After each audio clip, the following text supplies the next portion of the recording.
Mes bien chers amis, nous voici vendredi de Carême, vendredi après le 4e dimanche de Carême. Dimanche, nous allons déjà entrer dans le temps de la Passion. Et je vous propose aujourd'hui de lever nos yeux vers le crucifié, vers celui qui a donné sa vie pour nous au milieu de souffrances terribles et qui nous demande un peu de nous détacher de nos préoccupations, de nous-mêmes, de nos préoccupations matérielles. Jésus a tout abandonné. Jésus a souffert pour nous une passion terrible, une passion destructrice qui lui a tout fait perdre, jusqu'à ses vêtements, jusqu'à sa dignité, jusqu'à son humanité. Il est mort, il a offert sa vie pour nous. Quel est le message qu'il nous dit aujourd'hui en ce vendredi de Carême ? Ô vous tous qui passez sur le chemin, voyez s'il existe une douleur semblable à la mienne. Regardez s'il existe une douleur semblable à la mienne. Jésus est mort innocent. Il est mort sur la croix, bien qu'il n'ait eu aucun besoin en toute justice. Il était celui à qui n'était due que la glorification.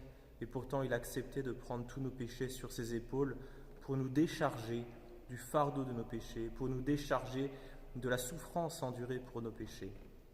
Alors, bien sûr, parfois des épreuves nous accablent. Là, nous en traversons une qui n'est pas très drôle en ce moment. Et lorsque les épreuves nous accablent, il faut réaliser qu'elles ne sont rien par rapport à ce que nos péchés auraient mérité. Nos péchés nous avaient mérité la mort. Nous sommes confinés, mais nous ne sommes pas morts. Nous aurions pu être damnés pour l'éternité, mais nous ne sommes pas damnés, nous sommes sauvés. Et alors, il convient finalement de relativiser un petit peu nos petites souffrances. Notre époque est très centrée sur elle-même, pousse les personnes à se centrer sur leur propre intérêt, sur leur propre malheur, à considérer parfois que c'est la fin du monde parce qu'il y a une situation un petit peu pénible à affronter. Voilà. Comme chrétien, bien sûr, le Seigneur donne un sens à l'épreuve, mais aussi il nous apprend tout simplement à la relativiser. Relativiser nos souffrances, pas forcément pour jouer les gros bras, pour dire finalement tout cela n'est rien, nous pouvons bien tout supporter, c'est pas si compliqué. Bien sûr, il faut se le dire, ça aide un petit peu à ne pas non plus faire des montagnes de petites choses, mais surtout de se dire qu'en toute justice, nos péchés auraient pu nous mériter bien pire. Soyons vraiment reconnaissants aujourd'hui à notre Seigneur. Faisons un chemin de croix si nous pouvons chez nous ou ici même à l'église Saint-Patrice, qui est ouverte toute la journée pour cela.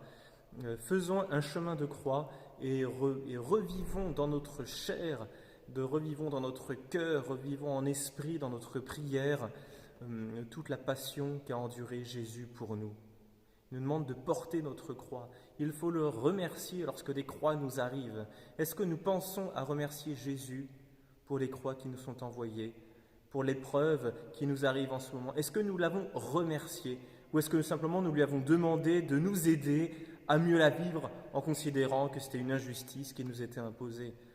Alors, bien sûr, peut-être que le mode de vie que nous avons actuellement ne nous convient pas.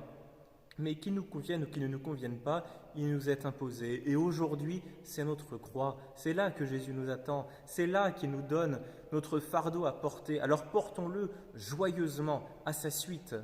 Aujourd'hui, nous pouvons être des Simons de Cyrène qui allons aider Jésus à porter sa croix. Soyons à ses côtés. Ne restons pas à dormir dans le jardin des Oliviers alors que Jésus veille, prie et souffre pour nous.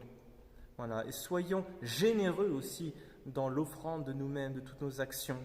Soyons généreux dans l'acceptation des difficultés qu'il nous demande de supporter. Bien, chers frères, regardons vraiment le Seigneur qui porte sa croix. Il a beaucoup souffert et nous avons peu souffert. Il a beaucoup souffert alors qu'il était innocent et nous avons peu souffert alors que nous sommes des criminels ayant offensé Dieu jusqu'à le faire mourir sur la croix. Si nous avons des péchés sur notre conscience, que ce soit des péchés passés, que ce soit des péchés récents, eh bien, c'est le moment d'expier, c'est le moment de les confier à la miséricorde de Dieu en disant « Seigneur, merci de me donner l'occasion de me racheter et d'unir tous mes suffrages au grand mérite que vous avez que vous m'avez offert en mourant pour moi sur la croix. Jésus, je veux être avec vous aujourd'hui. Je veux porter ma croix à votre suite. Je ne veux pas vous laisser seul. Je serai à côté de votre mère, la Vierge Marie. Je serai à côté de Sainte Marie-Madeleine et de Saint Jean au pied de la croix, et j'offrirai ma vie en union avec votre saint sacrifice. Eh bien, chers frères, quelle grâce d'avoir au sein de notre carême des difficultés qui nous sont proposées pour offrir. Eh bien, ne les laissons pas passer, ne laissons pas Jésus seul porter sa croix. Marchons à sa suite et soyons sûrs qu'ensuite nous partagerons sa gloire au moment de Pâques, au moment de la résurrection, au moment de la vie éternelle.